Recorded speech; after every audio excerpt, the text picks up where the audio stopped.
दूसरा समाचार। सूत्रों के अनुसार बांग्लादेश की राजनीति इस वक्त एक ऐसे मोड़ पर खड़ी है जहां हर दिन हालात और ज्यादा विस्फोटक होते जा रहे हैं। फरवरी में होने वाले आम चुनाव से पहले देश के अंदर ही नहीं बल्कि अंतर्राष्ट्रीय स्तर पर भी दबाव तेजी से बढ़ रहा है, जिसे अंतरिम सरकार को देश को स्थिरता की ओर ले जाना था। आज उसी सरकार पर तानाशाही, दमन और लोकतंत्र को कमजोर करने के आरोप लग रहे हैं और इस बार दबाव किसी छोटे देश का नहीं बल्कि दुनिया की सबसे ताकतवर ताकत अमेरिका का है। बीते सोमवार यानी 22 दिसंबर को बांग्लादेश के मुख्य सलाहकार मोहम्मद यूनुस और अमेरिका के विशेष दूत सर्जियो गर के बीच करीब 30 मिनट लंबी फोन पर बातचीत हुई। इस बातचीत में कई मुद्दे पर सवाल उठा। चुनाव को लेकर, लोकतांत्रिक संक्रमण को लेकर, व्यापार और टैरिफ, देश में बढ़ती हिंसा और छात्र नेता शरीफ उस्मान हादी की हत्या जैसे संवेदनशील मुद्दों पर चर्चा हुई। यूनुस ने अमेरिका को भरोसा दिलाया कि बांग्लादेश 12 फरवरी को समय पर चुनाव कराने के लिए पूरी तरह तैयार है। उन्होंने यह भी कहा कि चुनाव स्वतंत्र होंगे, निष्पक्ष होंगे और शांतिपूर्ण माहौल में कराए जाएंगे। लेकिन इसी बातचीत के 24 घंटे के भीतर अमेरिका ने ऐसा कदम उठा लिया जिसने यूनुस सरकार की नींद ही उड़ा दी। 23 दिसंबर को अमेरिकी प्रतिनिधि सभा की विदेश मामलों की समिति के 3 बड़े और प्रभावशाली सांसदों ने मोहम्मद यूनुस को एक औपचारिक पत्र भेजा। इस पत्र की भाषा कूटनीतिक जरूर थी, लेकिन संदेश बेहद सख्त और साफ थे। अमेरिका ने कहा, अगर किसी बड़ी राजनीतिक पार्टी को चुनाव से बाहर रखा गया तो ऐसा चुनाव न स्वतंत्र होगा और न ही निष्पक्ष माना जाएगा। यह सीधा इशारा था शेख हसीना की पार्टी अवामी लीग की तरफ। दरअसल जुलाई महीने में हुई विद्रोह और हिंसक घटनाओं के बाद यूनुस सरकार ने अवामी लीग और इसकी छात्र इकाई बांग्लादेश छात्र लीग पर प्रतिबंध लगा दिया था। सरकार का तर्क था कि इन संगठनों ने हिंसा भड़काई, सरकारी संस्थानों को कमजोर किया और देश को अराजकता की ओर ढकेला। लेकिन अमेरिका इससे सहमत नहीं दिख रहा है। अमेरिकी सांसदों ने अपने पत्र में साफ लिखा है कि इसे पूरे राजनीतिक संगठन पर प्रतिबंध लगाना लाखों मतदाताओं को उनके लोकतांत्रिक अधिकारों से वंचित करना है। उन्होंने कहा कि अपराध की जिम्मेदारी व्यक्ति की होती है, न कि पूरे संगठन की, और सामूहिक दोषारोपण मानव अधिकारों और कानून के मूल सिद्धांतों के खिलाफ है। यह बयान यूनुस सरकार की नीति पर सीधा हमला माना जा रहा है। अमेरिका ने सिर्फ बैन हटाने की बात ही नहीं कही, बल्कि यह भी चेतावनी दी कि राजनीतिक गतिविधियों पर रोक, मीडिया की आज़ादी में दखल और इंटरनेशनल क्राइम ट्रिब्यूनल आईसीटी को पुराने स्वरूप में दोबारा शुरू करना चुनावी प्रक्रिया की साख को गंभीर नुकसान पहुंचा सकता है। अमेरिका का कहना है कि चुनाव ऐसा होना चाहिए जिसमें जनता बिना डर और दबाव के बैलेट के जरिए अपनी इच्छा जाहिर कर सके।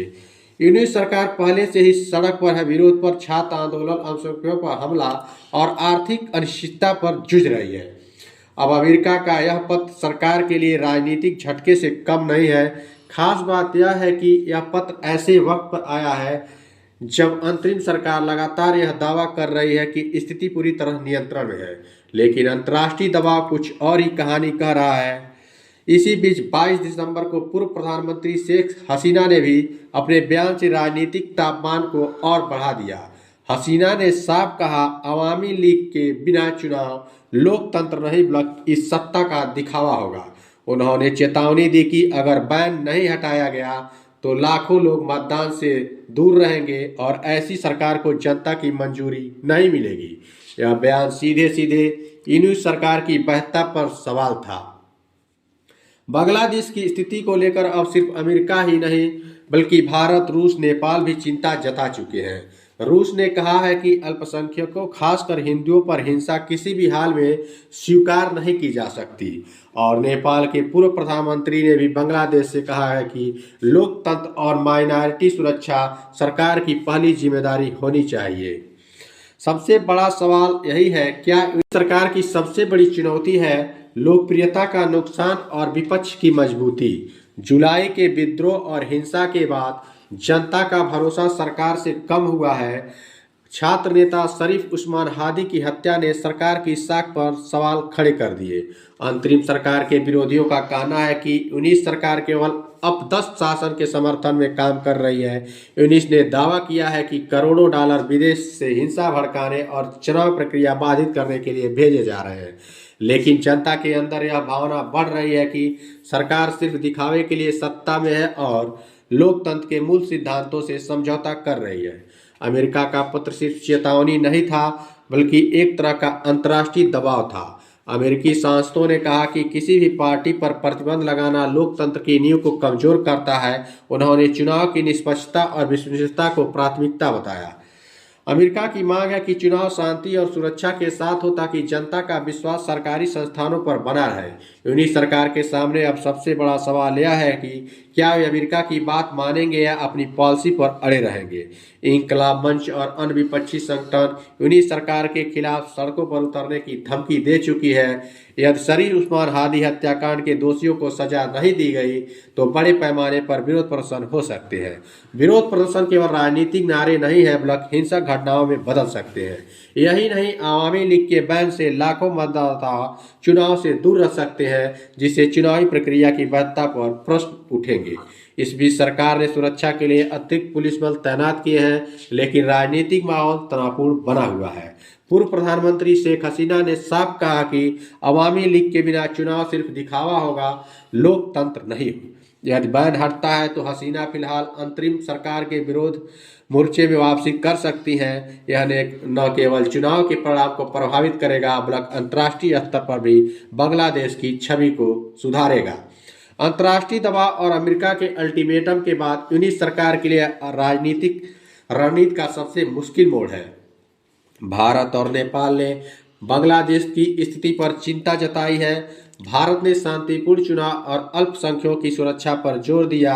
रूस ने चेतावनी दी कि हिंदुओं और अल्पसंख्यकों पर हिंसा अब बर्दाश्त नहीं की जाएगी। इसलिए अब बांग्लादेश में सिर्फ आंतरिक राजनीति नहीं, बल्कि अंतर्राष्ट्रीय छवि और सहयोग भी सट्टेबाजी में है। यूनिस सरकार के सामने सबसे बड़ा सवाल यही है, क्या चुनाव निष्पक्ष और स्वतंत्र होंगे? क्या जनता का भरोसा होगा कि उनका वोट सुरक्षित है? यूनिस सरकार अब दो मोर्चों पर दबाव महसूस कर रही है। अंतर्राष्ट्रीय दबाव, अमेरिका ने स्पष्ट किया कि अगर बैन हटाया नहीं गया तो चुनाव की निष्पक्षता पर सवाल उठेंगे। यूरोप और पड़ोसी देशों ने भी चेतावनी दी है कि लोकतांत्रिक प्रक्रिया बाधित हुई तो बांग्लादेश की विश्वसनीयता प्रभावित होगी। सड़क पर विरोध प्रदर्शन तेज हो रहे हैं। छात्र नेता शरीफ उस्मान हादी की हत्या के दोषियों को सजा नहीं मिलने पर हिंसक विरोध होने की संभावना लगातार बढ़ रही है। आवामी लीग के बैन से लाखों मतदाता चुनाव से दूर रह सकते हैं। यूनिस सरकार की रणनीति अब यह हो सकती है कि अमेरिका और यूरोप को संतुष्ट किया जाए, चुनावी प्रक्रिया की विश्वसनीयता बहाल की जाए, विरोधी दलों को नियंत्रित किया जाए। लेकिन यह आसान नहीं है, क्योंकि आंतरिक विरोध बहुत गहरा और व्यापक है। अमेरिका का अल्टीमेटम और अंतर्राष्ट्रीय दबाव शेख हसीना की पार्टी के बैन को हटाने की संभावना बढ़ा रहे हैं। अगर बैन हटा दिया गया तो आवामी लीग चुनाव में शामिल हो सकती है। इसका मतलब है कि चुनाव में प्रतिस्पर्धा बढ़ेगी और लोकतंत्र की प्रक्रिया मजबूत होगी।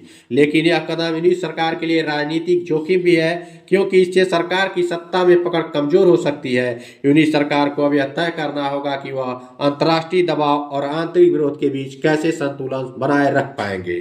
पूर्व प्रधानमंत्री शेख हसीना ने साफ कहा है कि अवामी लीग के बिना चुनाव केवल दिखावा होगा। इस बयान का मतलब साफ है, यदि बैन हटता है तो हसीना राजनीतिक मोर्चे पर सक्रिय हो जाएगी। यह चुनावी समीकरण को पूरी तरह बदल सकता है। हसीना की वापसी से विपक्ष मजबूत होगा और चुनावी प्रक्रिया अधिक प्रतिस्पर्धा और लोकतांत्रिक बन जाएगी। अंतर्राष्ट्रीय स्तर पर भी बांग्लादेश की छवि सुधरेगी। बांग्लादेश में हालात पर अब सिर्फ देश के लोग ही नहीं, संपूर्ण अंतर्राष्ट्रीय समुदाय नजर बनाए हुए हैं। भारत की नज़र भी बांग्लादेश पर है। शांतिपूर्ण और निष्पक्ष चुनाव की वकालत भारत हमेशा करता है और अल्पसंख्यकों की सुरक्षा के लेकर अपनी चिंता व्यक्त की है। रूस हिंदुओं और अन्य अल्पसंख्यकों पर हिंसा बर्दाश्त नहीं करेगा। देश में स्थिरता और कानून व्यवस्था बनाए रखने की आवश्यकता जताई है। यहाँ पर नेपाल भी बोल रहा है, लोकतांत्रिक प्रक्रिया और माइनॉरिटी सुरक्षा पर जोर दिया जाए। अंतर्राष्ट्रीय स्तर पर बांग्लादेश की छवि को ध्यान में रखते हुए कदम उठाने की सलाह दी है। इसलिए यूनिस सरकार के पास अंतर्राष्ट्रीय मान्यता और सहयोग बनाए रखने का दबाव भी है। यूनिस सरकार के लिए सबसे बड़ा चुनौती यह है कि चुनाव निष्पक्ष और स्वतंत्र हो, जनता को भरोसा हो कि उनका मत सुरक्षित और सम्मानित है, विरोधी दलों और अंतर्राष्ट्रीय समुदाय का विश्वास बहाल हो। यदि यह सभी शर्तें पूरी नहीं होती तो चुनाव की वैधता पर सवाल उठेंगे, सरकार की नैतिक और राजनीतिक वैधता कमजोर होगी, सड़क पर विरोध और हिंसा बढ़ सकती है। यूनिस सरकार के पास अब केवल दो ही विकल्प है, बैन हटाना और चुनाव में सभी दलों को शामिल करना, और या बैन बनाए रखना और अंतर्राष्ट्रीय दबाव झेलना। इंकलाब मंच और अन्य विपक्षी संगठन इस यूनिस सरकार के खिलाफ सड़कों पर उतरने की धमकी दे चुके हैं। यदि हादी हत्याकांड के दोषियों को सजा नहीं मिली तो विरोध प्रदर्शन और भी हिंसक हो सकते हैं। अवामी लीग के बैन से लाखों मतदाता चुनाव से दूर रह सकते हैं। इससे देश में राजनीतिक स्थिरता और अराजकता फैलने की संभावना है। इन्हीं सरकार ने सुरक्षा के लिए पुलिस बल तैनात किया है, लेकिन राजनीतिक माहौल सभी के लिए चुनौतीपूर्ण बना हुआ है। अगर बैन हटा दिया गया, शेख हसीना चुनाव में भाग लेंगी, लोकतंत्र और चुनाव की वैधता बढ़ेगी, अंतर्राष्ट्रीय स्तर पर बांग्लादेश की छवि सुधरेगी। अगर बैन नहीं हटाया, चुनाव प्रक्रिया पर सवाल उठेंगे, अमेरिका और यूरोप से दबाव बढ़ेगा, सड़क पर हिंसा और विरोध प्रदर्शन तेज होंगे, यूनिस सरकार की नैतिक वैधता खतरे में होगी।